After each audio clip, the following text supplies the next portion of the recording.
Cheguem mais perto, meus fios. Arrastem o tamborete e sentem nessa roda. O que vou contar hoje não é história pra noite de alegria, não. É lembrança que arde no peito como brasa viva, dessas que o vento do tempo não conseguiu apagar. Rosa nasceu com a lua virada, em noite de trovoada braba. Foi tirada do ventre da mãe pelos pés, feito quem já vem pro mundo sabendo que vai precisar correr ligeiro. Alzira da Mina, a mãe dela, pariu mordendo um pano velho para não fazer barulho e acordar a casa grande. Era proibido chorar na senzala depois do toque de recolher, e o nascimento de mais uma criança negra era motivo de festa para os homens brancos. Era só mais um par de mãozinha para a lavoura. A fia da Alzira cresceu feito planta teimosa em terra ruim. Magricela de perna fina, mas com zóio que já nasceram antigo, daqueles que parece guardar memória que a própria dona não viveu. Desde cedo andava por entre os escravos sem fazer rumor, mas foi com 7 anos que o povo do engenho notou. A menina tinha uma voz que era diferente de tudo. Quando cantava, era feito mel derramado em ferida aberta, doía e curava ao mesmo tempo. Essa menina tem dom, Alzira. Cuidado com esse presente, dizia a velha Tonha, rezadeira que sabia enxergar o que os outros não via. Voz assim não é só bênção, é também maldição. Mas o senhor do engenho, o coronel Jerônimo Moraes, homem cruel que tinha prazer em ver sangue escorrendo do lombo negro, também descobriu o dom da menina. Começou a chamar Rosa para cantar na varanda da casa grande, nos domingos de visita, quando outros fazendeiros vinham jogar carta e beber. Canta, negrinha. Mostra pra visita que até as cria da senzala sabe agradar os convidados. E Rosa cantava. Cantava com voz de pássaro ferido, com melodia que parecia vir de outro mundo. Os brancos ficava tudo parado, copo no ar, olhando a moleca de pano rasgado que fazia a música mais bonita que a sinhazinha educada no colégio de freiras. Só que quem prestasse atenção ia notar que, enquanto a boca soltava som doce, os zóios de Rosa queimavam feito brasa. Não era olhar de criança. Era olhar de quem já conheceu o inferno e jurou vingança. Uma feita depois de cantar, o coronel deu para Rosa um pedaço de rapadura. A menina pegou com a mão trêmula, fez reverência e saiu. Mais tarde, a velha Tonha viu ela enterrando a rapadura debaixo do pé de jaqueira. O único lugar onde os escravos podiam se reunir sem o feitor tá sempre em cima. Por que tá enterrando a rapadura, menina? Não é todo dia que senhor dá agrado pra gente. Rosa olhou pra velha com aquele zóio que sabia demais e falou baixinho, numa voz diferente da que usava pra cantar. Não quero nada que venha da mão dele, vovó Tonha. A mão que me dá doce é a mesma que rasgou as costas de meu pai até o osso aparecer. Vovó Tonha fez o sinal da cruz e cuspiu pro lado. Menina, guarda esse ódio mais fundo. Ódio à vista é que nem brasa no sapê. Queima a casa toda. Rosa baixou a cabeça, mas não disse que sim nem que não. Já tinha 12 anos nessa época, e o olhar dela ficava mais escuro a cada dia, feito poço sem fundo, guardando uma raiva tão antiga quanto o primeiro chicote que lambeu o corpo negro nessa terra amaldiçoada. Pois agora escutem o que aconteceu quando Rosa fez 16 anos. Era tempo de festa de São João, quando até os escravizados tinham um dia de folga para dançar, comer um pirão menos ralo e fingir que a vida não era só chicote e trabalho. A lua estava vermelha naquela noite, parecendo uma ferida aberta no céu escuro. Rosa, que já tinha virado moça de corpo feito e voz mais poderosa que nunca, cantou na festa da senzala até o tambor cansar. Foi quando o filho do coronel, o Sinhozinho Augusto, homem de maldade no sangue igual ao pai, chegou cambaleando já bêbado de cachaça. Parou, olhou Rosa de cima a baixo com olhos de quem vê mercadoria e não gente, e ordenou: "Vem comigo, negrinha da voz bonita, quero um canto particular." O silêncio caiu na senzala feito punhalada. Todo mundo sabia o que significava aquele chamado. As mulheres baixaram a cabeça, os homens cerraram os punhos, mas ninguém se atreveu a falar nada. Quem ia defender? Todo negro que levantou a voz acabou no tronco, com as costas em carne viva. ou balançando na corda do enforcamento. Mas Rosa... Rosa era diferente. Não vou não, sinhozinho. As palavras dela saíram feito pedra jogada em água parada. O espanto foi tanto que até o vento pareceu se aquietar para ouvir. O que tu disse, cadela? O sinhozinho avançou com a mão levantada, pronta para descer no rosto dela. Mas Rosa não recuou nem um passo. Olhou direto nos olhos dele e repetiu. Disse que não vou. O Senhor não é dono da minha voz, nem do meu corpo. O tapa veio forte, estalando no silêncio da noite. Rosa caiu de joelho, com o sangue escorrendo pelo canto da boca. O sinhozinho agarrou ela pelo braço e começou a arrastar. Foi quando o inesperado aconteceu. Rosa abriu a boca e soltou um grito. Mas não era grito comum, de dor ou medo. Era um som que ninguém nunca tinha ouvido antes. Parecia o lamento de 1000 almas sofrida, o coro de todos os negros que morreu na travessia do mar, o choro das mães que viu os fios sendo vendido feito bicho. O sinhozinho largou ela na hora, tampando os ouvidos. Os cachorros do engenho começaram a uivar. Os cavalos relincharam no estábulo. Até as velas das lanternas tremeu, como se o próprio vento tivesse medo. Rosa se levantou, limpou o sangue da boca e, sem olhar para ninguém, sumiu na escuridão da mata. 3 dias se passou. 3 dias de busca, de feitor revirando cada canto do engenho, de açoite nas costas de quem pudesse saber do paradeiro dela. O coronel estava fora de si. Essa nega fugida vai aprender que ninguém desrespeita um Moraes. Quando acharem, tragam ela pro tronco. Eu mesmo vou dar o exemplo. Na madrugada do 3º dia, quando a lua nova nem mostrava mais seu rosto no céu, Rosa voltou. Mas não era mais a mesma pessoa. Chegou pela porteira da frente, andando devagar, vestida de branco, com os pés descalços coberto de poeira vermelha, daquela que só tem na encruzilhada do caminho velho, onde os antigos dizia que as almas penadas se reuniam em noite de sexta-feira. Os cabelos dela, antes amarrado, agora estava solto e cheio de conta vermelha e preta. Nos pulso e tornozelo, marca funda de quem amarrou corda com força e depois tirou. O feitor João Mata Negro foi o primeiro a ver ela e já sacou o chicote. Ah, vagabunda! Tá pensando que pode fugir e voltar quando quiser? O patrão vai arrancar tua pele. Deu um golpe de chicote que ia pegar em cheio nas costas dela. Mas Rosa nem se mexeu. O chicote parou no ar, a poucos dedos da pele dela, como se tivesse batido numa parede invisível. O feitor tentou de novo, e de novo o chicote parou. Rosa se virou, encarou o homem e abriu a boca. Mas não saiu som nenhum, nem uma palavra, nem um sussurro. Foi aí que todos perceberam. Rosa tinha voltado muda. A dona da voz mais bonita do engenho agora não falava, não cantava, não emitia nem um gemido. Mas o zóio dela agora era outra coisa. Quem olhasse dentro deles jurava que via fogo dançando, como se ela tivesse trazido um pedaço do inferno dentro de si. O feitor deu 2 passos para trás, fez o sinal da cruz e cuspiu no chão. Que diabo você fez, mulher? Rosa sorriu. Um sorriso que fez até os mais corajosos sentirem um arrepio na espinha. Num abriu a boca, mas todos que estavam ali ouviram, como se a voz viesse do próprio ar. Dei minha voz para quem sabe escutar os mortos. E os mortos têm muita história para contar. Valha-me Deus, o falatório que correu no engenho depois que Rosa voltou muda foi coisa de arrepiar cabelo de defunto.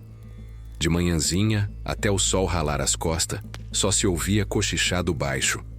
A nega fez pacto, vendeu a alma pro tinhoso, entregou a voz pro dono da encruzilhada. Os mais velhos, que carregava a sabedoria da terra natal da África, balançava a cabeça devagar, sem dizer sim nem não, mas com aquele olhar de quem sabe que tem coisa mais funda acontecendo. O coronel Moraes, quando soube da volta de Rosa, mandou trazer ela amarrada até o terreiro de castigo, onde o tronco já esperava com a madeira rachada de tanto beber sangue negro. Então a escrava fujona voltou, E ainda se atreve a bancar a muda. Vamos ver se o chicote não desata essa língua atrevida. Assim a Eulália, mulher do coronel, pessoa de crueldade refinada, que gostava de ver castigo enquanto comia rapadura, saiu na varanda da casa grande de sombrinha aberta para se proteger do sol. Até o padre Anselmo, que nunca se metia em assunto de escravo, apareceu para ver o que ia acontecer com a negrinha de voz de anjo que agora estava endemoninhada. Amarraram Rosa no tronco, rasgaram a roupa branca que ela usava, deixando as costas nuas. O feitor João Matanegro, homem que tinha esse nome porque já tinha enviado mais de 20 negros para o outro mundo na base do chicote, pegou o açoite novo, feito de couro trançado com ponta de metal. 20 chibatada para começar. Se não voltar a falar depois disso, dou mais 20. O primeiro golpe cortou o ar com um zunido de cobra brava. Mas quando tocou a pele de Rosa... Jesus misericórdia! A cena que o povo viu ninguém nunca esqueceu. O chicote virou fumaça. Sumiu das mãos do feitor, deixando só um cheiro de enxofre no ar. João Matanegro deu um pulo para trás, quase caindo de bunda no chão. O coronel levantou da cadeira onde assistia. Assim a Eulália deixou cair a rapadura. O padre começou a rezar em latim. Rosa continuou lá, amarrada ao tronco, sem se mexer. Uma gota de sangue escorreu pelas costas dela, mas não era do chicote. Parecia ter brotado de dentro da pele, feito nascente vermelha. E esse sangue... Meu pai do céu! Esse sangue começou a desenhar sozinho nas costas dela, formando uma marca que parecia um tridente com uma chave pendurada. O padre Anselmo apontou o dedo trêmulo e gritou: "É a marca do Exu das 7 encruzilhadas. Essa negra tem pacto com o demônio." Foi um empurra-empurra danado. Todos correndo para longe até o coronel recuou 3 passos. O feitor tentou pegar outro chicote, mas as pernas dele travaram, como se tivesse virado pedra. Só a velha Tonha, a rezadeira, se aproximou de Rosa. Desatou as cordas com cuidado e cobriu as costas dela com um pano limpo. Olhou nos olhos da moça e falou baixinho: "O que foi que tu entregou, menina? Que preço tu pagou?" Rosa não abriu a boca, mas seus olhos falaram. A velha Tonha viu o fogo dançando nas pupilas dela e entendeu. Não era só a voz que Rosa tinha entregado ao Senhor das Encruzilhadas. Era algo mais, algo que ainda ia se revelar. Nessa mesma noite, o engenho inteiro não dormiu direito. As velas acendiam e apagavam sozinha. Os cachorros uivavam sem parar, olhando pro nada. Até as crianças brancas da casa grande acordaram chorando, dizendo que tinha uma mulher negra cantando dentro do espelho. O coronel mandou chamar o padre para benzer a casa toda, jogar água benta em cada canto. Na senzala, ninguém ousou falar muito, mas a notícia correu feito vento. Rosa agora tinha proteção. Não era mais só uma escrava. Era alguém que tinha feito aliança com força que branco nenhum podia tocar. E o mais estranho, mesmo sem dizer uma palavra, parecia que todo mundo conseguia entender o que Rosa queria. Bastava ela olhar, e as pessoas sentiam na pele o que passava dentro dela.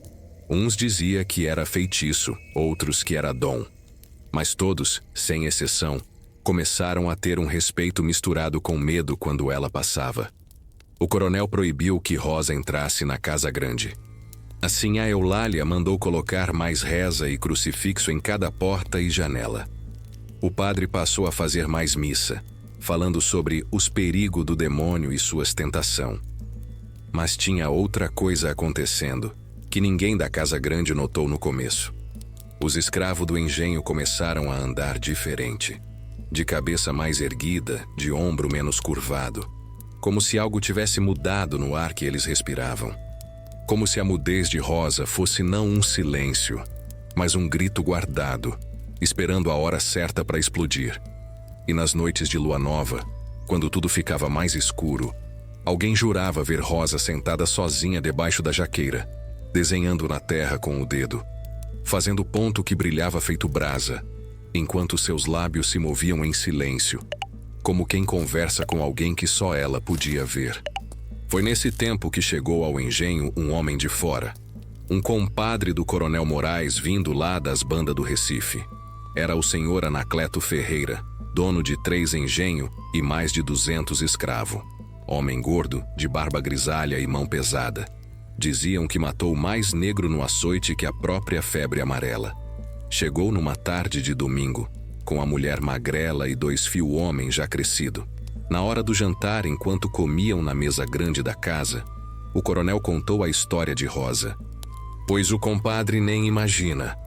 A negrinha que tinha a voz mais bonita desse lado do Rio São Francisco, agora voltou muda depois de fugir.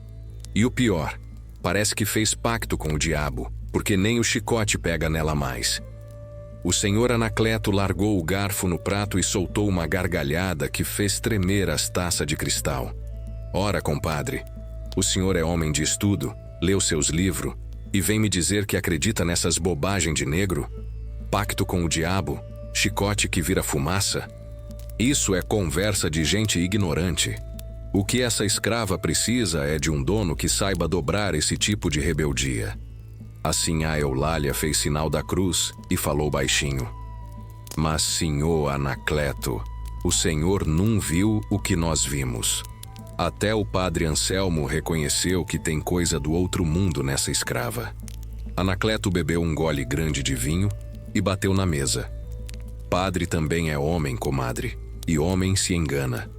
Aposto que se eu der 3 chibatadas nas costas dessa tal de Rosa, ela abre a boca e canta até ópera. O coronel Moraes, já meio bêbado, achou graça da arrogância do compadre. Se o compadre conseguir fazer essa muda falar, lhe dou ela de presente. Pode levar pro seu engenho.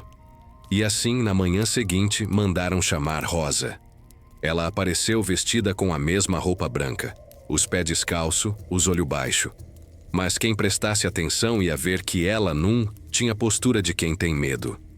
Anacleto, de pé na varanda, com o chicote pendurado na cintura, olhou Rosa de cima a baixo e falou alto, para todo mundo ouvir. Então essa é a feiticeira que meteu medo em todo mundo. Parece mais uma negrinha à toa, dessas que não aguenta nem 10 chibatadas sem desmaiar. Rosa ergueu o olhar devagar. Seus olhos encontraram os do fazendeiro, e pela primeira vez, o homem sentiu um frio estranho na barriga. Mas afastou o mal-estar e continuou. Me disseram que você fez pacto com o diabo, que não fala mais que o chicote não te pega. Pois saiba que eu já quebrei a resistência de negro muito mais perigoso que você. Ou você abre essa boca agora e pede perdão de joelho, ou vai conhecer o que é disciplina de verdade. Rosa não se moveu. Não piscou, não tremeu, só continuou olhando. Furioso com o desafio silencioso, Anacleto arrancou o chicote da cintura e desferiu um golpe. Dessa vez, o chicote não virou fumaça. Pegou nas costas de Rosa e abriu um rasgo na roupa branca. Mas ela não gritou, não gemeu. Ficou parada como estátua. Viram só? É tudo mentira. Cadê o diabo que ia me impedir? Cadê o feitiço?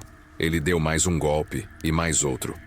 Rosa continuava de pé, sem fazer um som, enquanto o sangue começava a manchar a roupa. O coronel Moraes e os outros assistiam, surpresos por ver que dessa vez o chicote funcionava.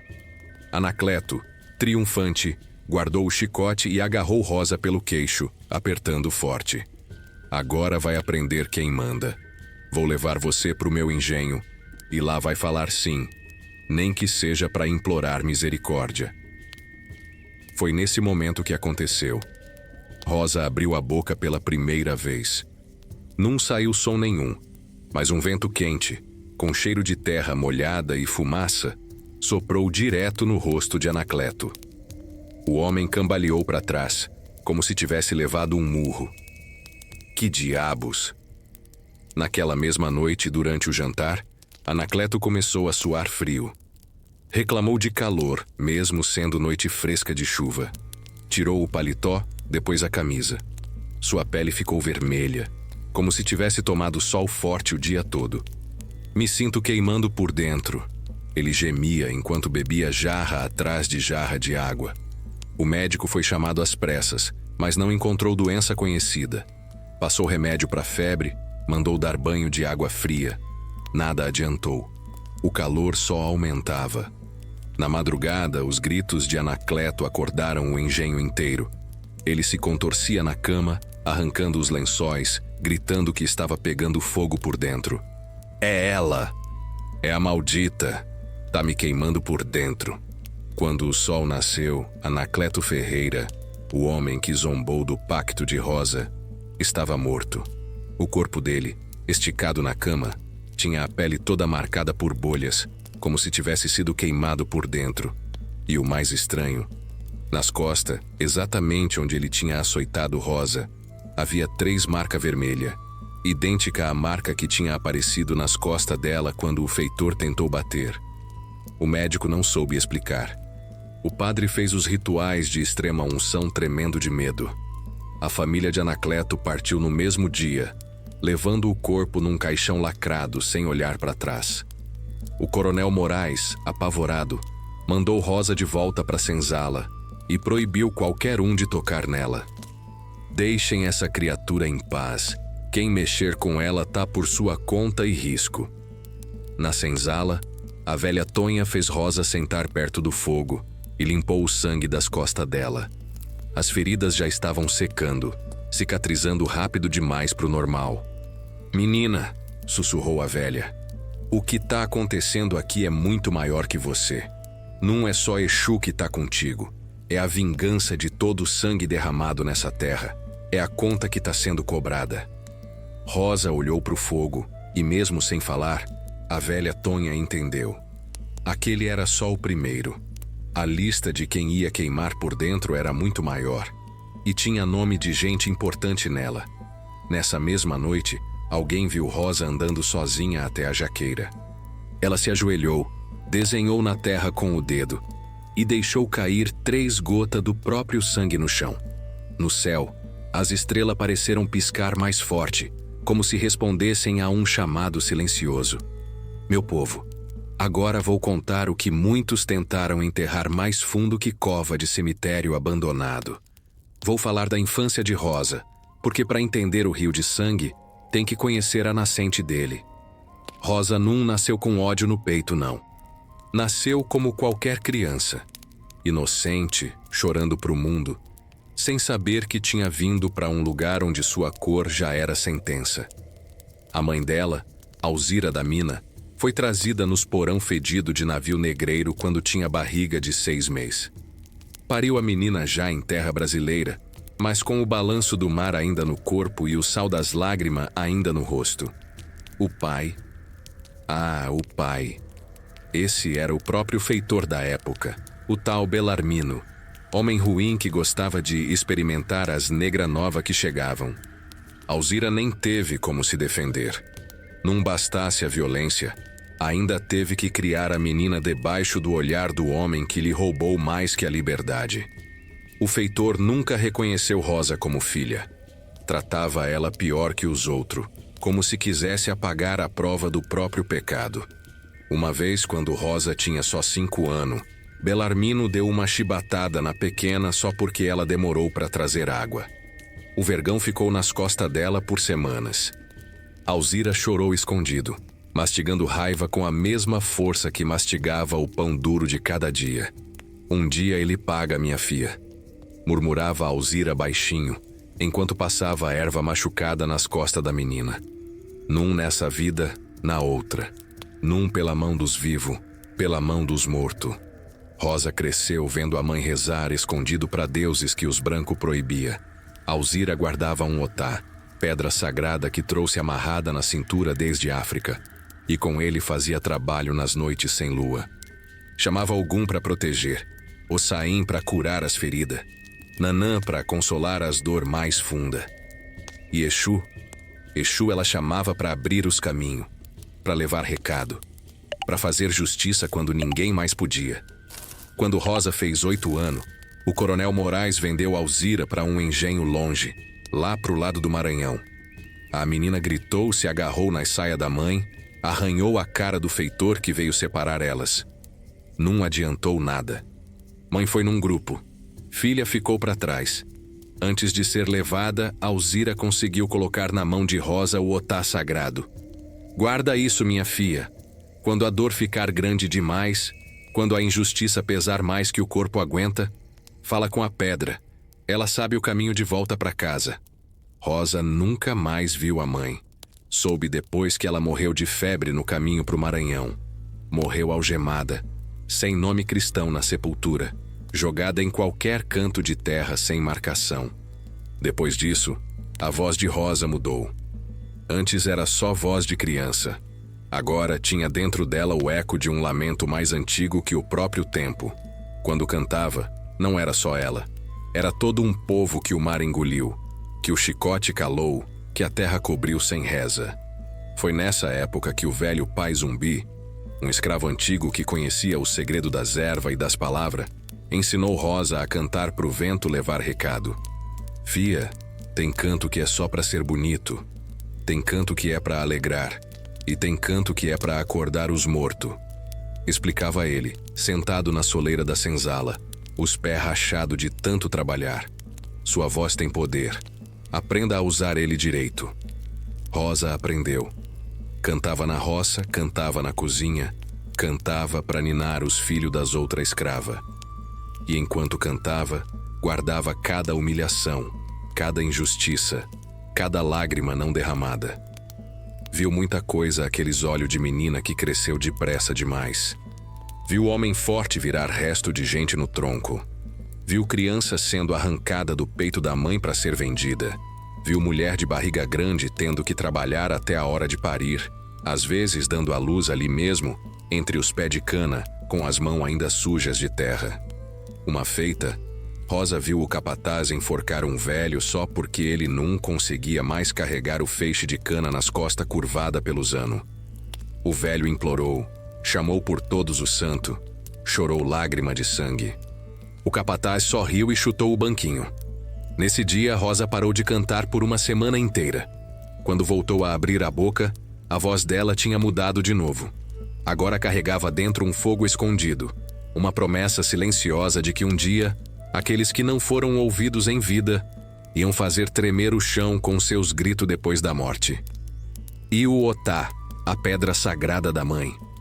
Esse Rosa guardou amarrado numa trouxinha de pano vermelho que nunca tirava do pescoço. Toda noite, antes de dormir no estrado duro, ela segurava a pedra e sussurrava os nomes de todos que tinha visto sofrer naquele dia. Era sua lista. Uma lista que crescia feito praga em terra boa.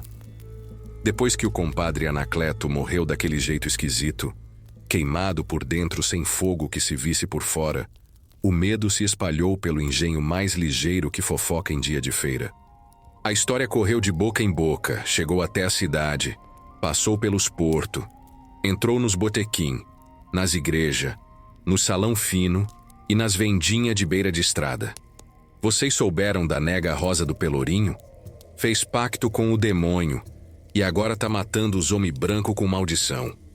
Na cidade, o Pelourinho, aquela praça onde os escravos fujão e criminoso era açoitado em público para servir de exemplo, começou a ganhar fama de lugar amaldiçoado. Os moradores falavam que à noite, mesmo sem vento nenhum, dava para ouvir o estalo de chicote e gemido de gente sofrendo, como se o próprio chão guardasse a memória de tanta dor derramada ali. No engenho do Coronel Moraes, as coisas estranhas começaram a se multiplicar feito praga. Primeiro foram os fogareiros da cozinha, que acendiam sozinho de madrugada. A cozinheira Belmira quase morreu de susto quando entrou para começar o trabalho e viu todas as chamas acesas, sem ninguém por perto. Virgem Santa, isso só pode ser assombração. Depois veio o caso das velas da capela. No meio da missa de domingo, com a capela lotada de gente importante da região, todas as velas se apagaram de repente. Sem vento, sem nada. Quando acenderam de novo, a chama não era mais amarela. Era azul, feito fogo de cemitério. O padre Anselmo quase desmaiou de susto. As beatas gritaram. O coronel praguejou. A sinhá Eulália teve um chilique e precisou ser carregada para fora. Na mesma semana, a imagem de Santo Antônio, padroeiro do engenho, amanheceu com uma rachadura bem no meio, de cima a baixo, como se alguém tivesse dado uma machadada. Mas ninguém tinha entrado na capela durante a noite. As portas e janela estavam trancadas, com teia de aranha intacta nos cantos. O povo da senzala olhava tudo de longe, escondendo o sorriso no canto da boca. Ninguém falava nada na frente dos brancos, mas nas conversas escondidas todos sabiam. É Rosa. A vingança dela começou. Rosa andava pelo engenho feito sombra. Continuava muda, mas seus olhos falavam mais que boca. Tinha dia que ela caminhava pela beirada da casa grande, olhando as janelas. E nessas noites, a família do coronel tinha pesadelo horrível. Acordava gritando, suando frio. O senhorzinho Augusto, aquele mesmo que tentou abusar de Rosa antes dela fazer o pacto, agora tremia que nem vara verde quando cruzava com ela pelos caminhos do engenho. Uma vez, ele tentou dar uma chicotada nela, só para mostrar que não tinha medo. O chicote virou cobra na mão dele, mordeu seu pulso e sumiu no mato. O rapaz ficou de cama 3 dias, com febre e delírio. Um dia, a comadre Josefa, esposa do comerciante mais rico da cidade, veio visitar o engenho. Era mulher metida a importante que tratava os escravos pior que bicho. Ela viu Rosa passando com um balde d'água e perguntou: quem é essa negrinha de olhar atrevido? Quando explicaram que era a tal da muda que diziam ter feito pacto, a comadre Josefa riu com desdém. Pacto? Que bobagem! Isso é conversa de negro ignorante para meter medo em branco bobo. Se fosse minha escrava, eu já tinha arrancado essa arrogância na base do relho. Rosa parou, virou devagar e olhou direto nos olhos da mulher. Não piscou, não baixou o olhar, só ficou encarando com aqueles olhos que parecia guardar fogo dentro. A comadre Josefa sentiu um calafrio, mas era orgulhosa demais para demonstrar medo. Ergueu o queixo e falou alto: olha como essa atrevida me encara. Se fosse minha, ia dormir uma semana no tronco. Naquela mesma noite, a comadre Josefa acordou gritando que tinha uma mulher negra parada no pé da cama dela. Uma mulher que não falava, só abria a boca de onde saía fumaça e cheiro de terra molhada. Na manhã seguinte, toda a comida na casa dela estava podre, desde o feijão na panela até a farinha no saco fechado. No outro dia, o gado do coronel amanheceu mugindo de forma estranha. Quando o vaqueiro foi ver o que era, encontrou todos os bichos com uma marca esquisita no couro, feito se alguém tivesse desenhado a ferro quente durante a noite. A marca tinha o mesmo formato que apareceu nas costas de Rosa, após a tentativa de açoite. É a marca de Exu das 7 encruzilhada, sussurrava o povo. O mesmo que aceitou a voz de Rosa em troca de vingança. Até a água da fonte principal do engenho, que sempre foi cristalina, amanheceu um dia com gosto de sangue. Ninguém conseguiu beber.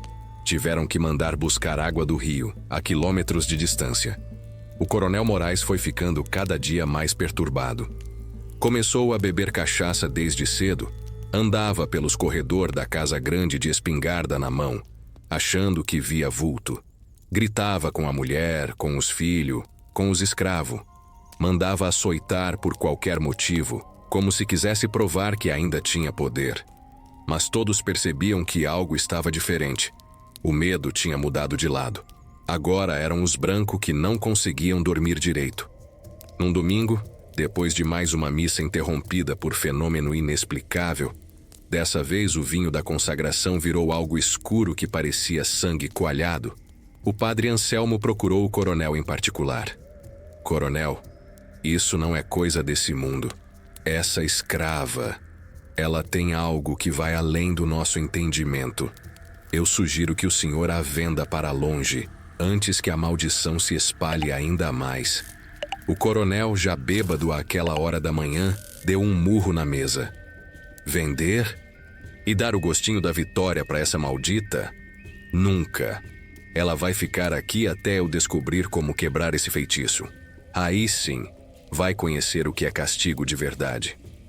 O que o coronel não sabia é que Rosa ouvia tudo, mesmo estando do outro lado da parede. Não com os ouvidos, mas de um jeito que ninguém entendia. Ela sorriu seu sorriso sem som, e naquela noite, Uma coruja pousou na janela do quarto do coronel e ficou olhando fixamente para ele, sem piscar, até o sol nascer. Foi nessa época que Rosa começou a aparecer andando pelas ruas do Pelourinho, sempre de branco, com um pano amarrado na cabeça também branco, os pés descalços deixando marca na poeira. Nunca olhava para o chão, ia de cabeça erguida, coisa que escravo nenhum se atrevia a fazer na frente dos brancos. Quando cruzava com senhoras ricas, com fazendeiro, com padre ou autoridade, Rosa olhava direto nos olhos deles e não desviava até que fosse o branco a baixar a vista primeiro. Era um desafio silencioso que deixava todo mundo arrepiado. Uma vez, o delegado da cidade, homem violento que tinha mandado açoitar até a morte mais de um negro fujão, encontrou com Rosa na esquina da igreja. Ela estacou no meio do caminho e ficou olhando para ele. O homem, acostumado a meter medo nos outros, tentou sustentar o olhar. Mas depois de alguns segundos, começou a suar. Mais um pouco, e suas pernas tremiam. Quando finalmente conseguiu desviar os olhos, já estava pálido como defunto. Nessa mesma noite, o delegado acordou berrando que tinha fogo no quarto. A família correu para ajudar, mas não havia chama nenhuma. Só o delegado rolando na cama, jurando que estava sendo queimado vivo. 3 dias depois, entregou o cargo e foi embora da cidade, sem nunca explicar direito o motivo. A fama de Rosa se espalhou tanto que virou nome de maldição. Cuidado para Rosa do Pelourinho não olhar para você. Se fizer maldade com os escravos, a Rosa vem de noite puxar seu pé. Rosa voltava sempre pro engenho antes do pôr do sol. Lá continuava fazendo os trabalhos que mandavam: carregar água, limpar terreiro, ajudar na cozinha. Fazia tudo sem reclamar, sem resistir, mas também sem baixar a cabeça. O feitor João Mata Negro, desde o dia em que o chicote virou fumaça na mão dele, nunca mais chegou perto de Rosa. Mandava os outros escravos levar ordem para ela. Fazia o sinal da cruz quando a via de longe. Um dia, Rosa estava lavando roupa no rio quando um grupo de menino branco, filho de fazendeiro da região, passou por ali. Um deles, de uns 12 anos, jogou uma pedra nela por pura maldade. Vamos ver se a bruxa sangra igual gente ou igual bicho. A pedra acertou as costas de Rosa, mas ela nem se mexeu.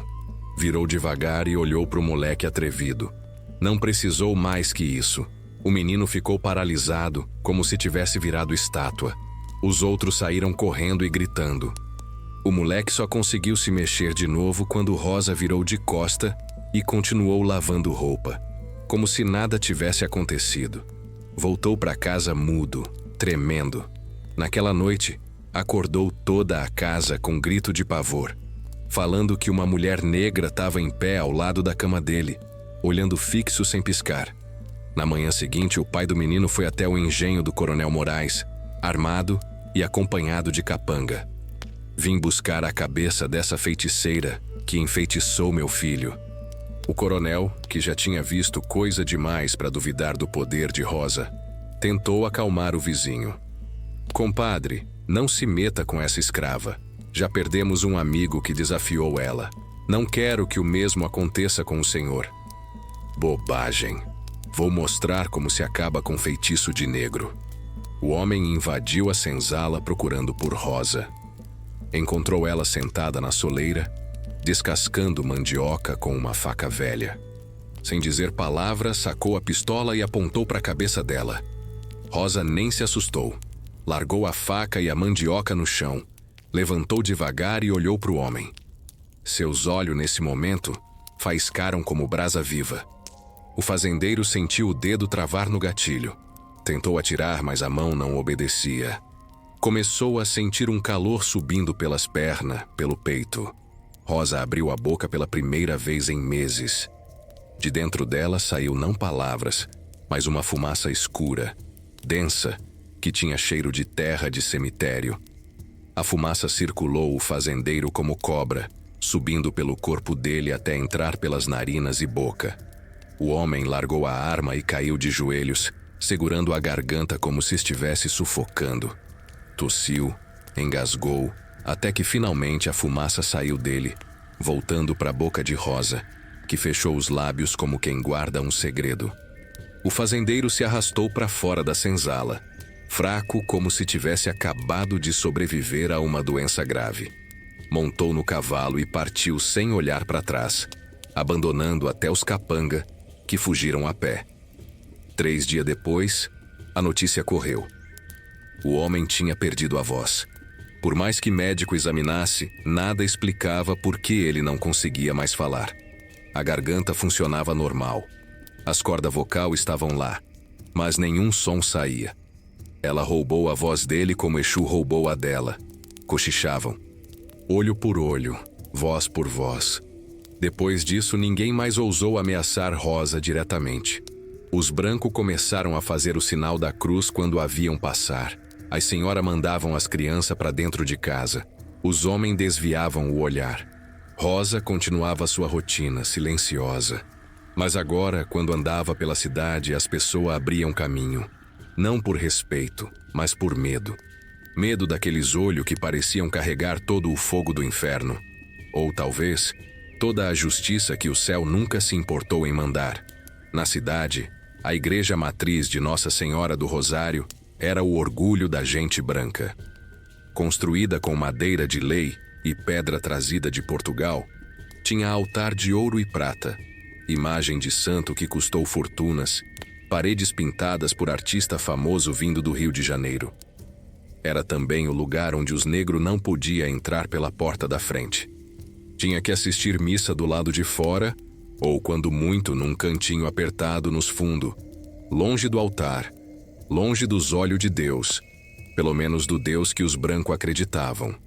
Padre Anselmo, que já estava apavorado com os acontecimentos estranhos que assolavam o engenho e a cidade, decidiu fazer uma missa especial de purificação.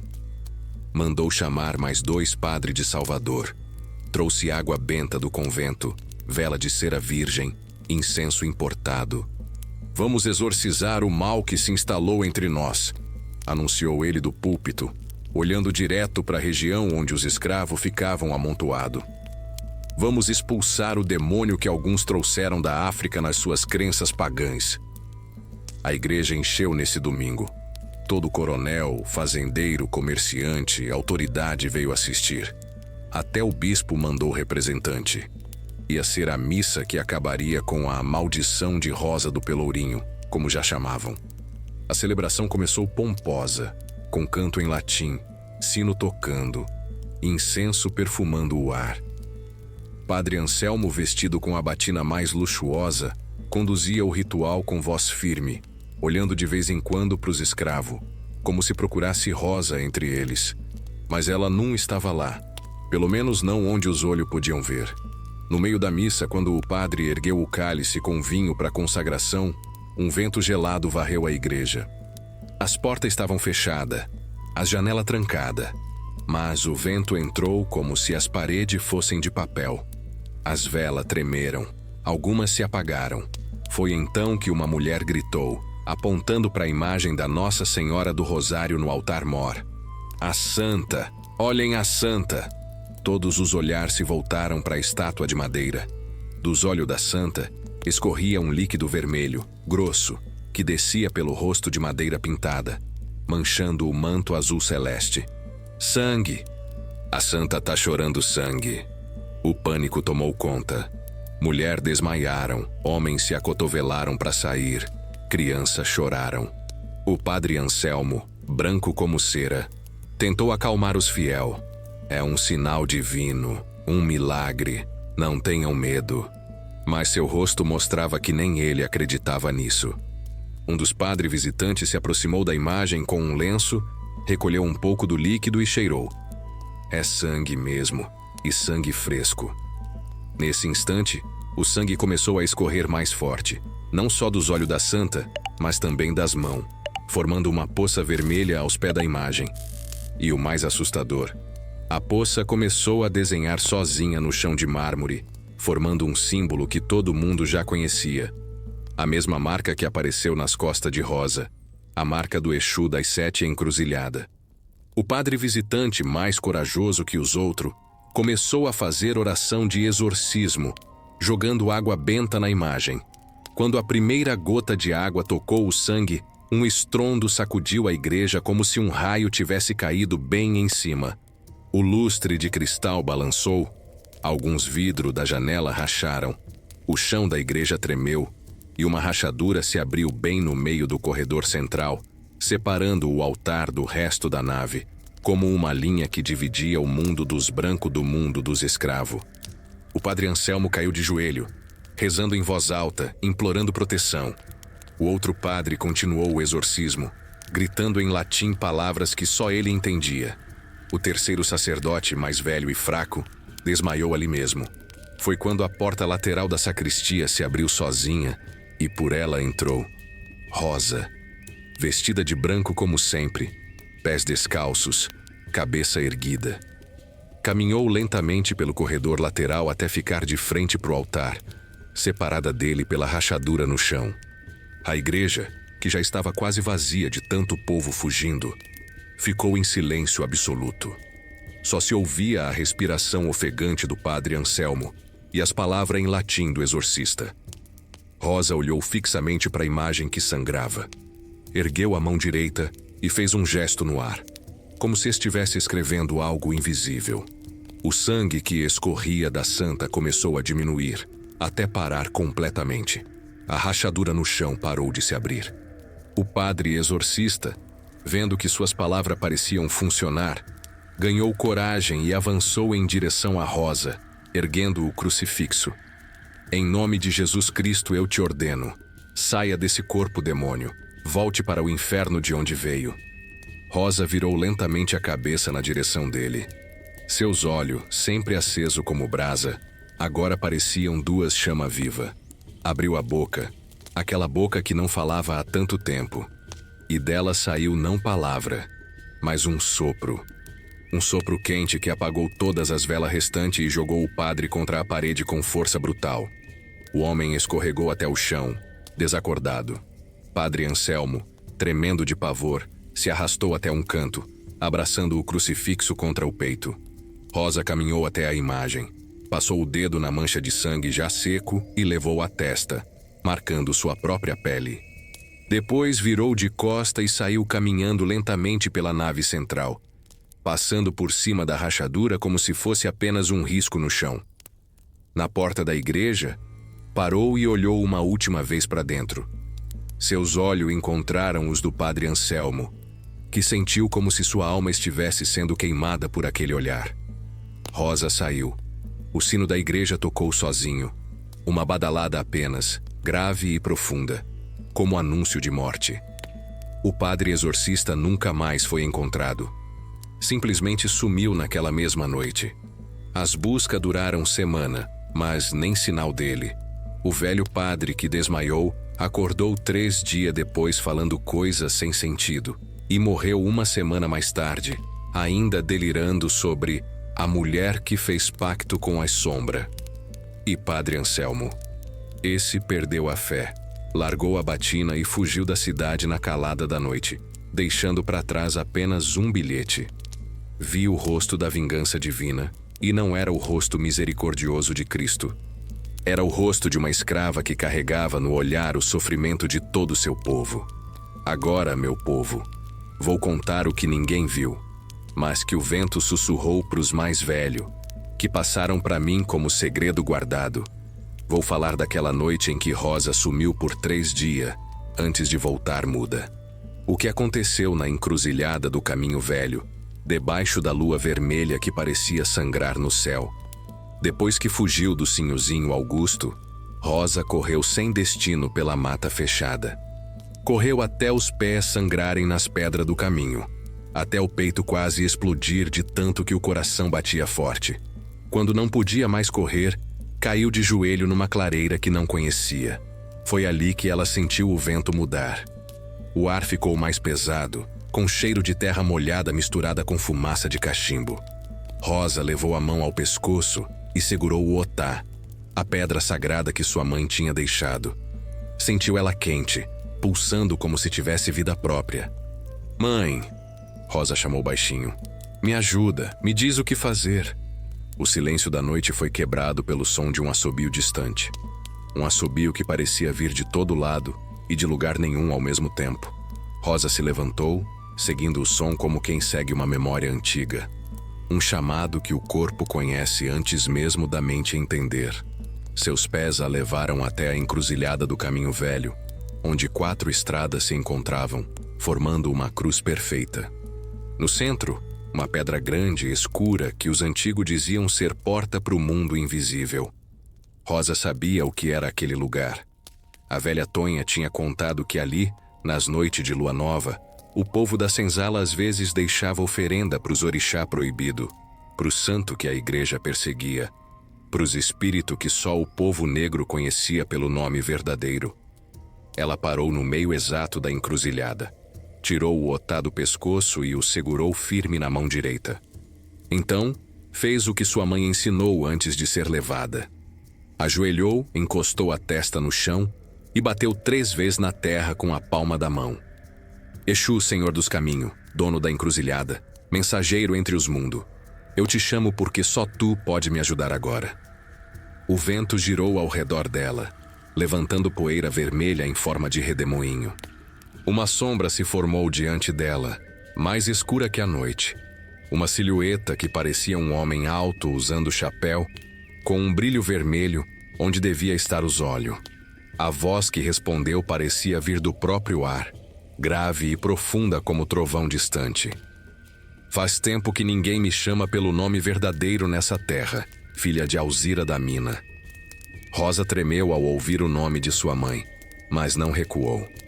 Tu sabe quem eu sou? Conheço teu sangue antes mesmo dele correr em tuas veias. Tua mãe me chamou quando estava no ventre do navio negreiro.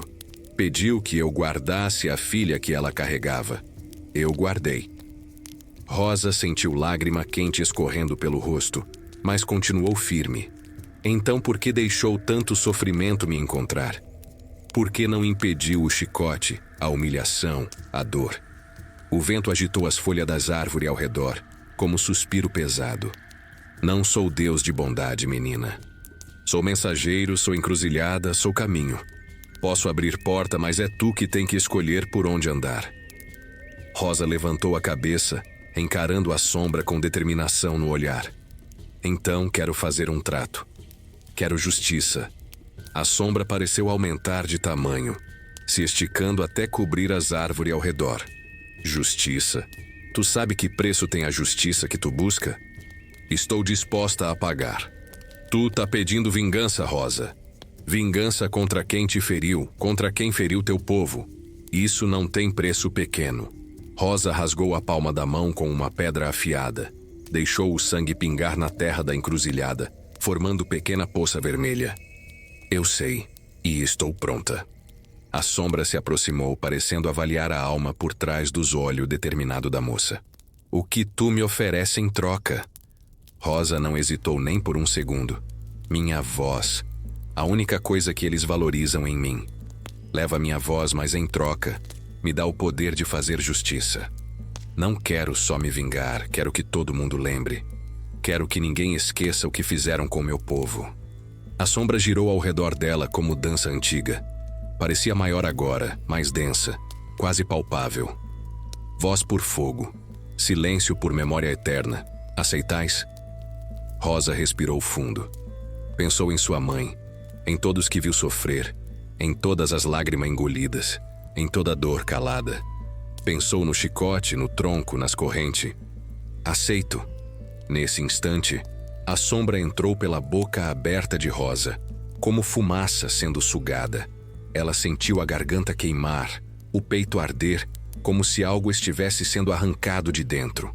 Quando a última parte da sombra sumiu dentro dela, Rosa abriu a boca num grito silencioso. Nenhum som saiu. Sua voz tinha partido. Mas em troca, seus olhos agora carregavam o fogo de mil ancestral. E em seu sangue corria o poder de fazer os opressores conhecerem o gosto do próprio veneno que espalharam por séculos. Depois da igreja, depois da santa que chorou sangue, Rosa virou mais que pessoa, virou lenda viva. Os brancos se benziam quando ela passava, trancavam porta e janela, escondiam as crianças. Já os negros começaram a olhar para ela de outro jeito. Não era mais só medo misturado com respeito. Era quase devoção. Na senzala do engenho do Coronel Moraes, as coisas começaram a mudar de maneira que os olhos do feitor não conseguiam ver, mas que todo escravo sentia na pele.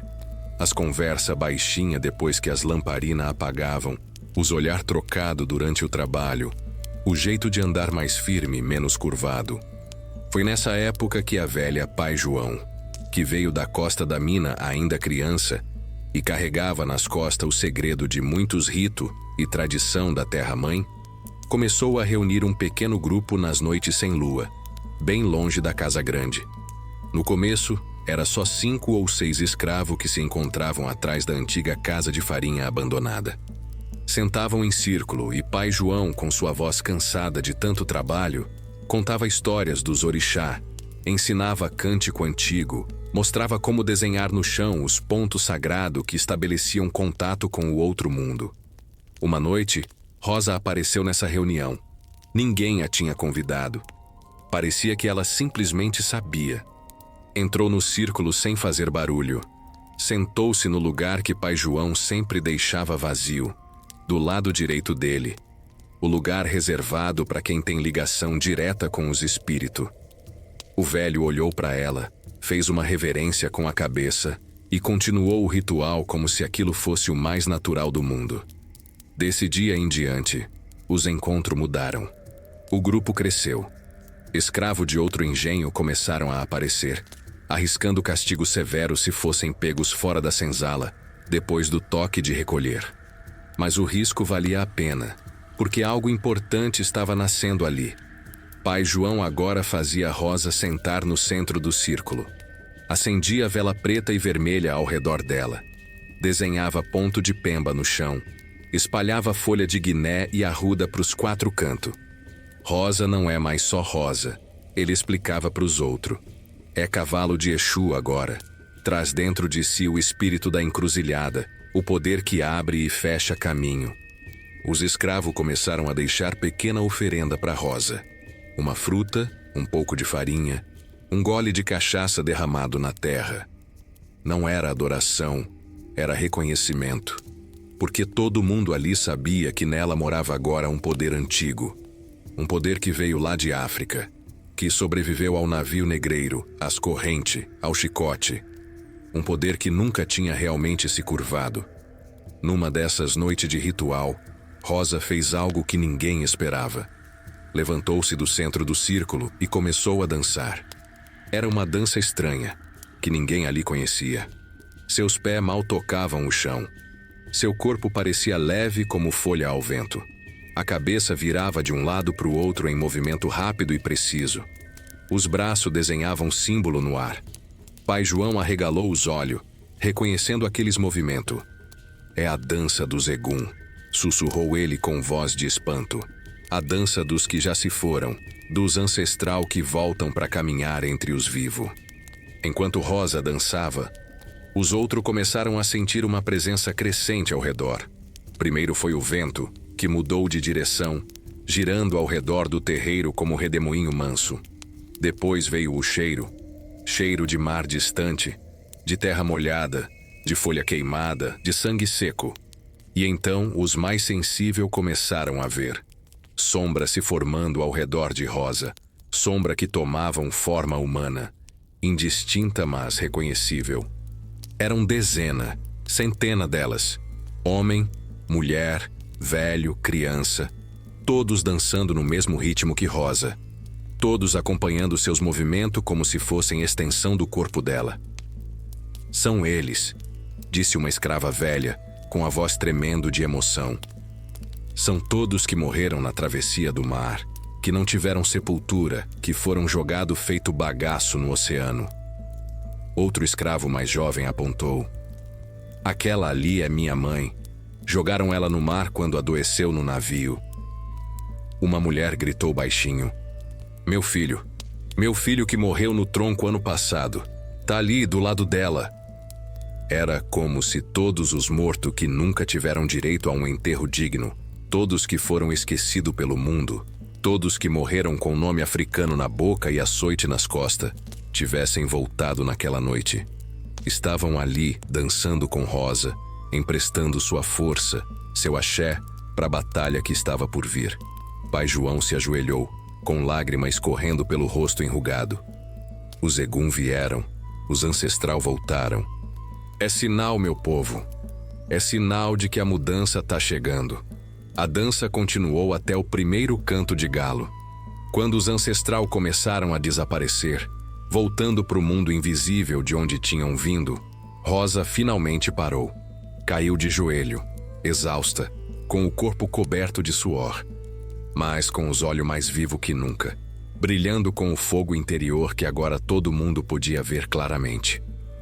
Pai João se aproximou dela, segurou suas mãos e falou com voz solene: "Agora entendo o que Exu pediu de você, minha filha. Não foi só sua voz que você entregou. Foi sua vida normal. Você agora é mais que gente. É ponte entre mundo, é caminho para a justiça dos que não tiveram voz, nem na vida nem na morte." Rosa não falou, mas seus olhos disseram tudo. Estava pronta. O pacto tinha sido selado, o preço tinha sido pago, e a hora da justiça final estava se aproximando. Na manhã seguinte, o capataz do engenho encontrou, na porta da casa grande, uma galinha preta morta, com a cabeça virada para o nascente e os pés amarrados com fita vermelha. Ao lado dela, desenhado com carvão no chão de terra batida, o mesmo símbolo que todo mundo já conhecia, o tridente de Exu das 7 encruzilhadas. O coronel Moraes, quando viu aquilo, sentiu o sangue gelar nas veias. Sabia o que significava. Era aviso, era anúncio, era promessa. "Tranquem as portas", ele ordenou com a voz tremendo. "Reforcem as janelas e chamem o padre, que traga água benta, muito incenso e todas as orações que conhecer." Mas no fundo, bem no fundo da alma, o coronel sabia que não tinha oração que fosse impedir o que estava por vir. Porque não era contra demônio que ele lutava, era contra a justiça que tinha sido adiada por tempo demais. Nessa parte da história, meu povo, a coisa começou a ficar mais feia que briga de cachorro grande. Foi quando o mundo começou a virar de perna pro ar no engenho do coronel Moraes. Primeiro foi o gado. Numa manhã de segunda-feira, todos os boi e vaca amanheceram agitado, mugindo sem parar como se tivessem visto assombração. Quando o vaqueiro Zeca, homem que conhecia bicho melhor que gente, foi ver o que estava acontecendo, levou um susto danado. Os animais tinham quebrado a cerca e estavam todos amontoados num canto do pasto, tremendo, com os olhos arregalados. "Tá com cara de quem viu o diabo", disse Zeca tentando tocar num boi para acalmar. Mal encostou no bicho, o vaqueiro pulou para trás. "Virgem Santa, o bicho tá queimando de febre." Não era febre. Era calor mesmo, como se os bichos tivessem sido assados por dentro. 3 dias depois, todo o rebanho do coronel tinha morrido. Mais de 50 cabeça perdida, fortuna que virou carniça pros urubu. Depois foi a terra. O canavial, que sempre foi orgulho do engenho, orgulho da região, começou a secar sem explicação. Não tinha faltado chuva, não tinha tido praga. Mas mesmo assim, a cana foi amarelando, murchando, até ficar seca feito palha velha. O feitor João Mata Negro ficou doido, mandando os escravos arrancar a cana doente e plantar nova. "Essa terra tá enfeitiçada", resmungava um escravo velho enquanto cavava. "Nunca vi isso em 60 anos de trabalho." O feitor deu uma chibatada nas costas do velho.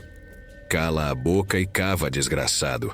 Quem tá falando em feitiço vai dormir no tronco hoje." Mal acabou de falar, o cabo do chicote esquentou tanto na mão dele que o feitor gritou de dor e largou a arma no chão. O couro fumegou e pegou fogo sozinho, virando cinza em poucos segundos.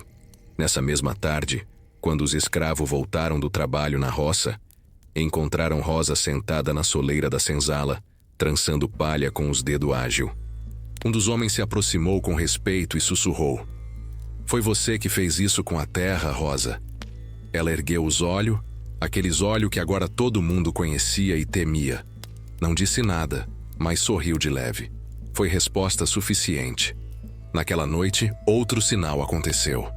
A casa grande, construída em madeira nobre trazida de longe, começou a estalar e ranger como se fosse quebrar. Parecia que cada tábua, cada prego, cada viga estava se movendo sozinha, querendo se soltar. O coronel acordou assustado com o barulho. Assim a Eulália gritou de pavor, achando que era terremoto. Os escravos domésticos saíram correndo para os fundos, apavorado. O sinhozinho Augusto se escondeu debaixo da cama, rezando todas as orações que conhecia. Por 1 hora inteira a casa rangeu, estalou, gemeu como se estivesse viva e com dor. Quando finalmente parou, tinha rachadura em todas as paredes. O teto tinha baixado em alguns lugares, e porta e janela não fechavam mais direito. "É ela!" sussurrou a sinhá para o marido, tremendo debaixo dos lençol. "É a maldita da Rosa." O coronel, que já tinha perdido o rebanho, estava perdendo a plantação e agora via sua casa se desfazendo, sentiu o desespero crescer dentro do peito. Chamou o capataz logo cedo. "Reúna 10 homens armados", ordenou. "Vamos acabar com essa história de uma vez. Quero aquela negrinha morta e enterrada antes do sol se pôr." O capataz engoliu seco. "Coronel, o senhor tem certeza? Depois de tudo que já aconteceu, tá com medo de uma escrava, seu covarde? Se não tem coragem, eu mesmo faço o serviço." O coronel pegou a espingarda, chamou o filho e mais 3 capangas de confiança. Foram até a senzala, mas Rosa não estava lá. Uma escrava velha disse que ela tinha ido buscar água na fonte. Os 5 homens foram atrás, armado até os dentes, nervoso mas determinado. Encontraram Rosa ajoelhada na beira do córrego lavando roupa. Ela pareceu não notar a chegada deles, ou talvez não se importasse. "Chegou sua hora, feiticeira maldita", disse o coronel, engatilhando a arma e apontando para a cabeça dela. Rosa se virou lentamente e olhou direto nos olhos dele. Um vento súbito e forte balançou as árvores ao redor. O céu, que estava limpo, escureceu em questão de segundo, como se uma tempestade tivesse chegado do nada. O coronel sentiu o dedo travar no gatilho. Tentou atirar, mas não conseguia. Seus olhos se encheram de lágrima de dor, como se estivesse encarando o sol do meio-dia. Sua mão começou a tremer. "Atirem, seus imprestável", gritou para os capanga, mas eles também estavam paralisados, olhando fixo para Rosa como se tivessem visto o próprio diabo. Foi então que a terra sob os pés deles começou a tremer. Não era um tremor leve, era como se o chão quisesse se abrir e engolir tudo. Os homens cambalearam, tentando manter o equilíbrio. A arma caiu da mão do coronel. Rosa se levantou, ainda olhando fixo para eles. Abriu a boca, e dela saiu aquela fumaça escura que já tinha aparecido antes. A fumaça cresceu, se espalhou, formou um redemoinho que circundou os 5 homens. Quando a fumaça se dissipou, o coronel e seus capanga estavam de joelho, tossindo, com os olhos cheios de terror. Rosa apenas pegou o balde de roupa e voltou calmamente para o engenho, deixando os homens tremendo de medo, incapaz de segui-la. Aquele mesmo dia, o feitor João Matanegro fugiu, abandonando o posto sem nem pegar seus pertences. No dia seguinte, foi a vez dos capanga. Um por um, todos que serviam ao coronel foram embora, dominado pelo pavor de enfrentar força que não conseguiam entender. A casa grande nunca mais parou de ranger. O domingo amanheceu estranho. O céu tinha cor de chumbo velho, mesmo sem nuvem de chuva. Os passarinhos, que sempre cantavam desde cedo, estavam calados. Até o vento parecia ter medo de soprar forte demais. Na cidade, o novo padre que veio substituir Padre Anselmo ia celebrar sua primeira missa. Era um homem jovem, recém-chegado de Portugal, cheio de ideias e força. Padre Inácio tinha ouvido as histórias sobre a escrava feiticeira, mas riu delas. "Superstição de gente ignorante", disse ele para o sacristão. "Vim trazer a verdadeira fé para essa terra de pagão." A igreja tinha sido limpa, as manchas de sangue da santa removida, a rachadura no chão coberta com tábua nova. As imagens de santo foram lavadas com água benta trazida de Salvador. As velas eram novas, o incenso importado. O bispo tinha mandado carta orientando o novo padre a exercer autoridade espiritual e combater as influências malignas que perturbam a região. Padre Inácio estava disposto a cumprir essa ordem ao pé da letra. A missa foi marcada para 10 horas. Desde as 9, gente importante começou a chegar.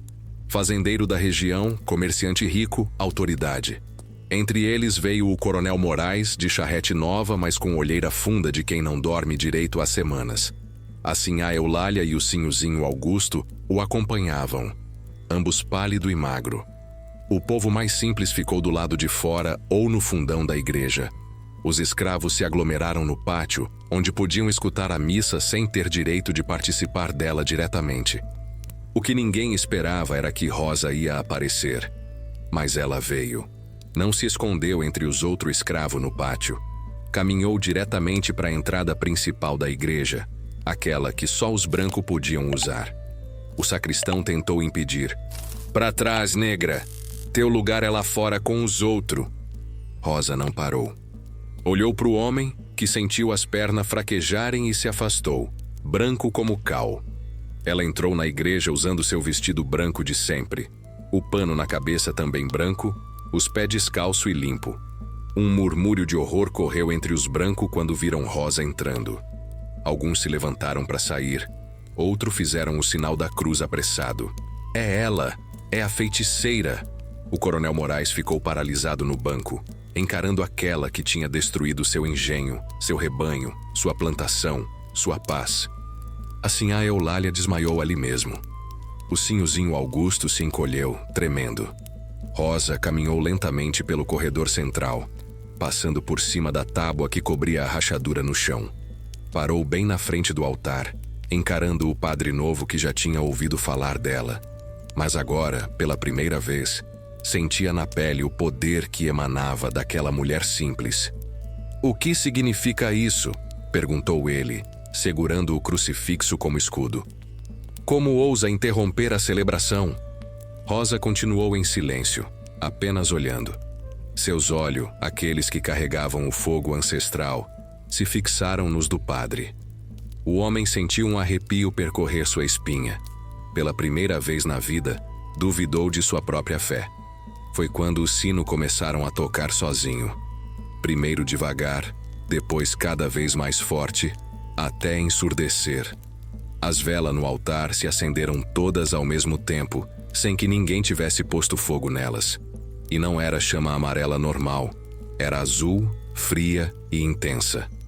O vento entrou pelas janelas fechadas, apagando algumas velas, acendendo outras. Os bancos começaram a vibrar, como se a terra embaixo deles estivesse tremendo. A água benta na pia começou a borbulhar como se estivesse fervendo. Padre Inácio, reunindo toda a sua coragem, ergueu o crucifixo e começou a recitar o exorcismo em latim, com voz trêmula mas determinada. "Exorcizamos-te, omnis imundos spiritus, omnis satanica potestas." Foi quando a voz do padre começou a mudar. Ainda era ele falando, mas o som que saía de sua boca não eram mais palavras de exorcismo. Era um cântico em língua africana antiga, que nem ele mesmo entendia. O horror tomou conta da igreja quando todos perceberam. O padre estava possuído. Sua boca dizia palavras que sua mente não conhecia, em língua que nunca tinha ouvido. Seus olhos reviraram, mostrando só o branco. Seu corpo se moveu em dança estranha, quebrando o crucifixo que segurava. As imagens de santo nas paredes começaram a chorar. Não sangue dessa vez, mas lágrima comum, que escorriam pelas faces de madeira como se as estátuas tivessem ganhado vida só para demonstrar tristeza. O pânico foi geral. As pessoas correram para a porta, pisoteando-se, gritando, rezando. O coronel tentou fugir também, mas descobriu que não conseguia se levantar do banco, como se estivesse grudado nele. A rachadura no chão, que tinha sido coberta com tábua, rachou a madeira e continuou se abrindo, agora chegando até o altar, separando o padre possuído do resto da igreja. Rosa continuava parada no mesmo lugar, observando tudo com calma. Abriu a boca e dessa vez algo incrível aconteceu. Dela saiu um único som, uma nota musical perfeita, aguda e forte, que fez os vidros da janela vibrarem até estilhaçarem. Foi sua primeira e última voz depois do pacto. Um som que não parecia humano, que carregava o lamento de gerações. O grito que nunca pôde ser dado. O teto da igreja começou a rachar. Pedaços de reboco caíam, levantando poeira. As velas derreteram todas de uma vez, formando poça de cera que desenharam no chão o mesmo símbolo de sempre, o tridente com a chave. Quando o último fiel conseguiu fugir, só ficaram na igreja o padre possuído, ainda cantando em língua desconhecida, o coronel Moraes preso ao banco, e Rosa de pé entre eles, como juíza de um tribunal invisível. Ela olhou uma última vez para o coronel, seus olhos dizendo tudo que a voz não podia. Não era só raiva ou vingança que havia ali. Era justiça ancestral, era acerto de contas com a história. Rosa virou as costas e caminhou para fora da igreja. No momento em que pisou fora, o sino parou de tocar. O padre caiu desmaiado, e o coronel finalmente se viu livre do banco. Ele correu porta afora, passando por Rosa sem coragem de olhar para ela. A igreja ficou vazia.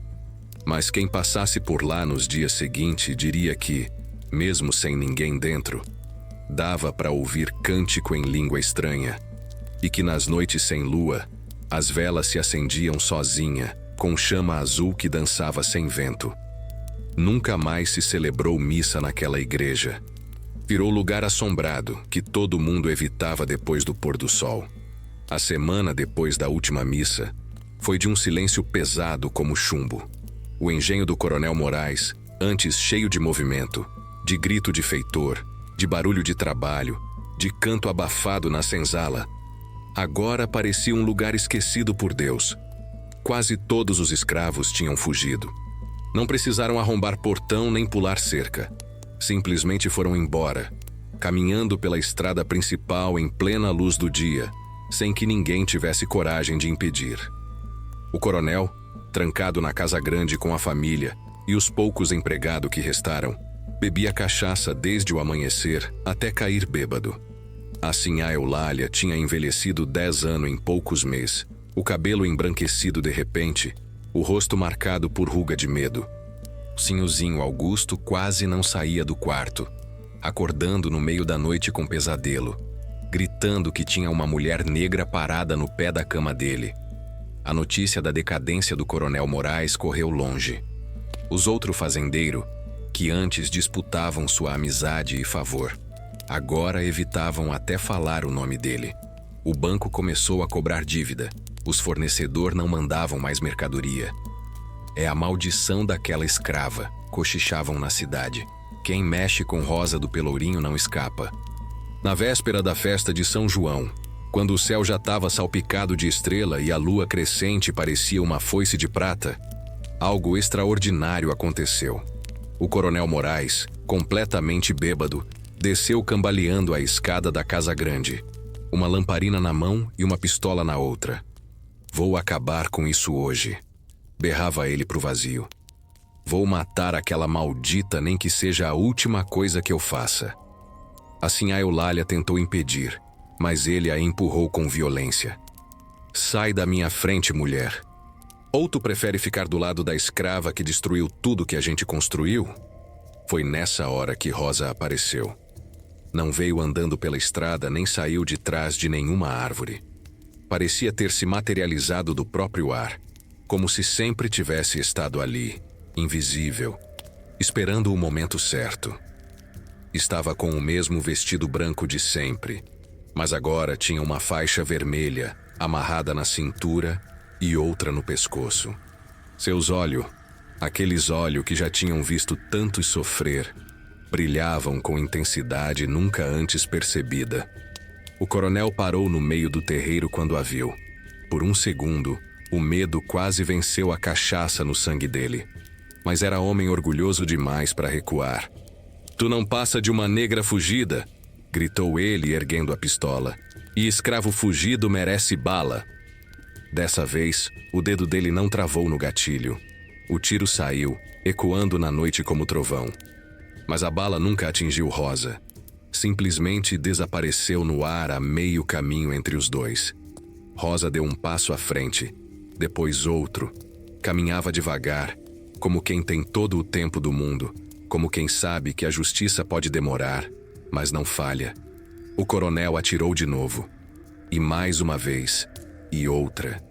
Até a pistola ficar sem bala. Nenhum tiro acertou. Desesperado, jogou a arma em Rosa, que se desviou com um movimento leve. Então, o coronel fez a última coisa que alguém esperaria. Caiu de joelho e começou a implorar.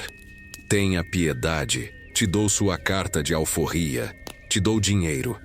Te deixo ir embora para onde quiser. Rosa parou a poucos passos dele. Seus olhos não mostravam ódio nem prazer na vingança. Mostravam algo mais profundo, mais antigo. A certeza inabalável de que algumas dívidas precisam ser pagas. Ela estendeu a mão direita, apontando não para o coronel, mas para a casa grande atrás dele. Apontou para o lugar que por gerações tinha sido símbolo do poder que esmagava vidas negras, que separava famílias, que transformava gente em mercadoria. A lamparina na mão do coronel explodiu em chamas altas, impossíveis para uma simples lamparina. O fogo saltou para o braço dele, para a roupa, para o cabelo. Em segundos, o homem era uma tocha viva, correndo e gritando pelo terreiro. Cego pelo fogo e pela dor, o coronel correu para dentro da própria casa, espalhando as chamas por onde passava. Logo a varanda pegou fogo, depois a sala com os móveis importados, depois os quartos onde a família tentava se esconder. Assim a Eulália e o Sinhozinho conseguiram fugir pelos fundos, mas o coronel ficou preso no meio da sala, cercado por parede de fogo. Seu último grito foi ouvido até na cidade, a quilômetros de distância. Os azulejos portugueses que decoravam a entrada da Casa Grande, orgulho do coronel, importado a preço de ouro, derreteram com o calor intenso. Escorreram pela parede como lágrima azul, testemunhando o fim de uma era. Quando o sol nasceu, só restava cinza e fumaça onde antes ficava a imponente Casa Grande. Ninguém morreu além do coronel. Era como se o fogo tivesse inteligência própria, como se soubesse exatamente quem devia punir. Rosa ficou sentada num tronco caído, observando a cinza ainda fumegante. Não havia sorriso de triunfo em seu rosto. Apenas a serenidade de quem cumpriu uma missão que carregava havia muito tempo. O pacto estava completo. A voz que ela entregou tinha comprado o fogo que trouxe justiça. A Casa Grande que tinha devorado tantas vidas, agora não existia mais. A notícia do incêndio da Casa Grande correu como vento em capim seco. Antes mesmo do meio-dia, gente de toda parte começou a chegar para ver com os próprios olhos o fim do engenho mais temido da região. Os escravos que tinham fugido nos dias anteriores voltaram, não mais com medo, mas com uma espécie de respeito solene, como quem visita lugar sagrado. Ficaram parados na estrada, olhando as ruínas fumegantes sem dizer palavra. Assim a Eulália e o Sinhozinho Augusto tinham se refugiado na casa de parente na cidade. Dizem que a mulher tinha ficado louca de vez, falando sozinha, procurando joia e vestido fino que não existiam mais. O rapaz embarcou num navio na semana seguinte e nunca mais pisou em terra brasileira. Mas todo mundo queria saber de uma pessoa só, Rosa. Onde estava a mulher que tinha feito o impossível acontecer? A escrava que derrotou um coronel, que fez uma Casa Grande arder em chamas sem nem tocar nela? Alguns diziam que ela tinha sumido na fumaça do incêndio, que virou espírito de vez, deixando o corpo mortal para trás. Outros, que foi vista caminhando em direção à mata, na direção do pôr do sol. Foi o velho pai João quem contou a história verdadeira para quem tinha ouvido disposto a escutar. Eu vi ela pela última vez sentada na encruzilhada do caminho velho, disse o velho, acendendo seu cachimbo. Tava de branco como sempre, com uma fita vermelha amarrada no pescoço. Parecia esperar alguém. E o senhor falou com ela? Perguntou um dos jovens que escutava a história. Não precisei falar. Ela me olhou e eu entendi tudo. Rosa tinha cumprido seu papel. O que veio fazer nesse mundo já tinha feito. Agora era a hora de pagar o resto do preço do pacto. O silêncio caiu pesado entre os ouvintes. Todos sabiam que pacto com Exu não era coisa simples. Tinha sempre um preço justo, nem mais nem menos do que o valor do favor pedido. E qual era o resto do preço? Perguntou uma mulher com a voz quase sumida de emoção. Pai João soltou uma baforada de fumaça que dançou no ar como se tivesse vida própria. Ela entregou a voz em troca do fogo que ia trazer justiça.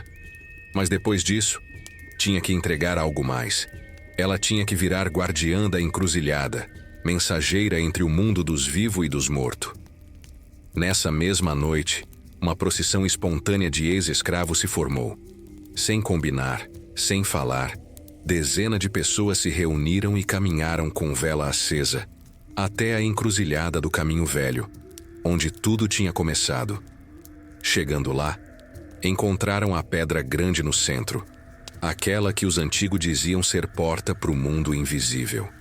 Em cima da pedra, havia uma oferenda fresca.